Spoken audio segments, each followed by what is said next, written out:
What happens when a celebrity spends months promising luxury, elegance, exclusivity, and perfection, only for customers to open the box and discover something that feels suspiciously ordinary? That is the question exploding around Meghan Markle right now, because what was supposed to be her grand business comeback is suddenly turning into something much darker. The numbers are falling, the complaints are growing, the partners are disappearing, and behind the glossy Instagram aesthetic, critics are asking whether the entire as-ever dream is unraveling faster than anyone expected. Breaking today, popularity ratings for Meghan Markle in her home country of America are absolutely damning. Well, Meghan Markle may have a bigger problem than bad headlines because now it looks like America has turned on her.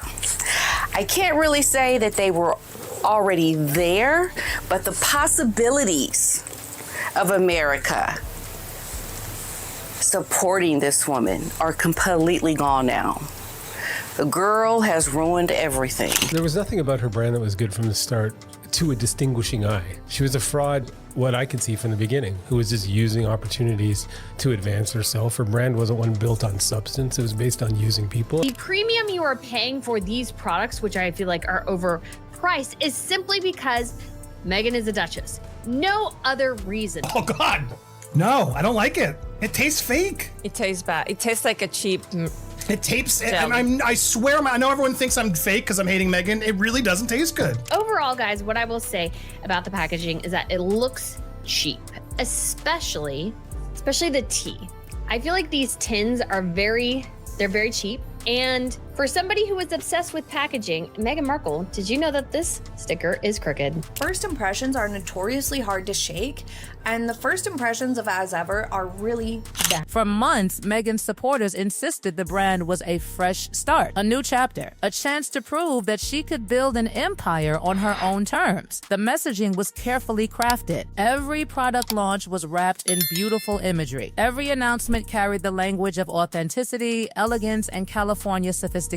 But something strange happened the moment real customers started receiving real products. Suddenly, the polished fantasy collided with reality, and reality can be brutally unforgiving. The first warning signs appeared quietly, not through headlines, not through royal commentators, through ordinary buyers opening packages in their kitchens and living rooms. The people who were supposed to become loyal customers were instead becoming accidental critics, because while promotional photos can be carefully staged, nobody can stage a customer's first impression. And according to growing numbers of reviews, those first impressions were raising uncomfortable questions. Let's kick it off because Meghan Markle is in the headlines once again for really probably having the worst brand execution to date. The packaging became one of the first major talking points. Online, everything looked warm, premium, and sophisticated. But when buyers held the products in their hands, many described a completely different experience. Suddenly, people noticed labels that appeared crooked, thin packaging materials that felt surprisingly cheap, decorative touches that seemed less luxurious and more rushed. One detail led to another. One complaint sparked another conversation. And before long, people weren't discussing the products themselves. They were discussing whether the entire brand image had been carefully constructed to appear more expensive than it actually was. Then came the reactions that brands fear most. Not anger, not outrage, laughter. Because once consumers start laughing at a luxury brand, something changes. Luxury depends on perception.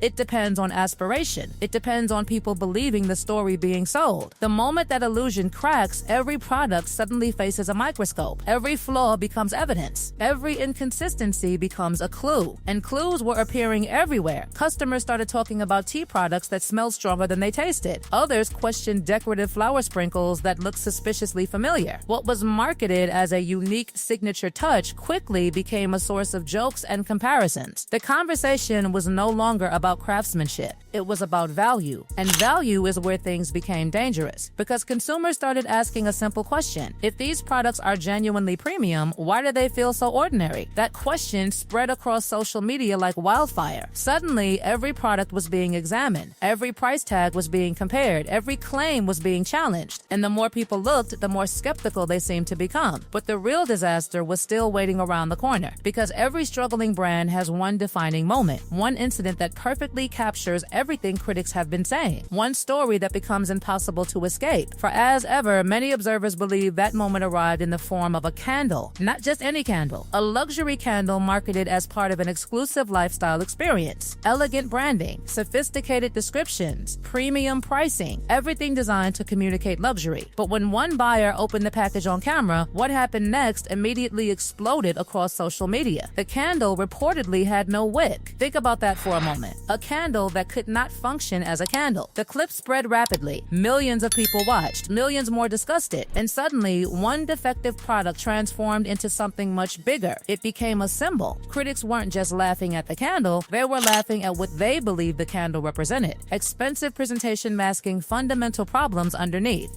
A beautiful image hiding an uncomfortable reality. And once that narrative took hold, every future criticism became easier to believe. What made the situation worse was that reports suggested other buyers experienced similar issues. If it had been one isolated mistake, the story might have disappeared. But patterns create suspicion. Patterns create headlines. Patterns create doubt. And doubt is poison for a premium brand. The internet quickly became flooded with comparisons. Journalists, commentators, and customers started placing as-ever products alongside significantly cheaper alternatives. Similar aesthetics, similar packaging, similar experiences, yet dramatically different prices. The comparisons weren't subtle, they were direct. And every comparison pushed the same uncomfortable question back into the spotlight. What exactly are customers paying for? Is it superior quality, or is it simply a famous name attached to the label? That question became especially damaging when conversations shifted toward jams, spreads, wines, and other products across the collection. Critics argued that many items appeared to carry luxury prices despite offering experiences that felt surprisingly ordinary. Whether fair or unfair, that perception began spreading rapidly. And perception, especially in branding, often matters more than reality itself. Meanwhile, another problem was quietly developing in the background. The Netflix factor. For a long time, Netflix provided something incredibly valuable. Not just funding, not just exposure. Credibility. The streaming giant's involvement created the impression that major corporate players believed in Meghan's vision. It suggested momentum, stability, growth. Then things started changing. Questions emerged about viewership. Questions emerged about future plans. Questions emerged about whether the partnership was generating the results everyone expected. And when reports surfaced that Netflix was no longer backing the project in the same way, observers immediately started connecting dots. Why walk away if everything is thriving? Why step back if the future looks bright? Why create distance if the numbers are strong? Those questions became impossible to ignore. And as speculation intensified, many critics began wondering whether Netflix had seen warning signs long before the public did. Maybe they saw slowing engagement. Maybe they saw disappointing sales. Maybe they saw limited growth potential. Nobody outside the inner circle knows the full story, but the timing was difficult to ignore.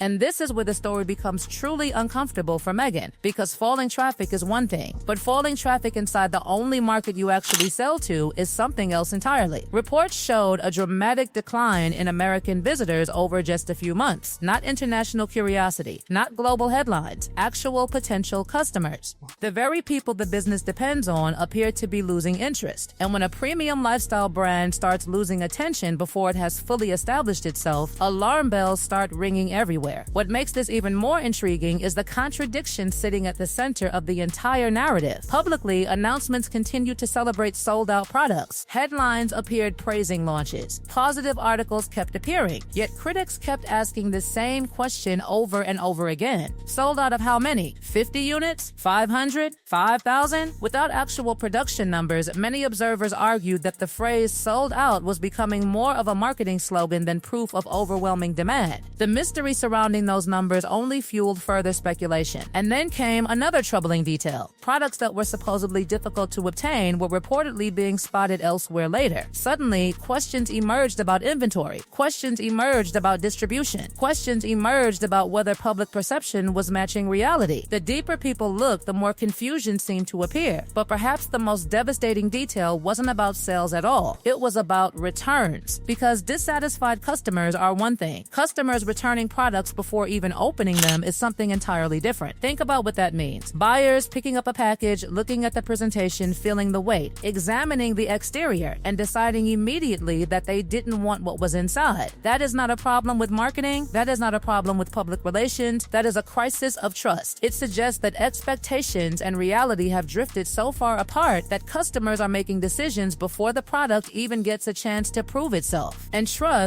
once damaged, is incredibly difficult to restore. The retail world has its own language for failure. Contrary to popular belief, the most dangerous sign isn't a dramatic rejection, it's silence. Emails taking longer to answer, retail partners becoming less enthusiastic, follow-up conversations being delayed, reorders being postponed. Nobody announces they're losing confidence. They simply stop showing excitement. They quietly step back, and according to critics watching the situation unfold, that silence may be exactly what is happening. Then there is the issue that keeps haunting every discussion surrounding the brand: pricing. Because no matter how beautiful the packaging may be, no matter how carefully crafted the story may be, consumers eventually perform a simple calculation. Is this worth what I'm paying? Again and again, critics argued the answer was no. They compared products to grocery store alternatives. They compared them to established premium brands. They compared them to products carrying genuine heritage and craftsmanship. And many concluded that the gap between price and perceived value was simply too large to ignore. What makes this especially dangerous is that premium brands survive on aspiration.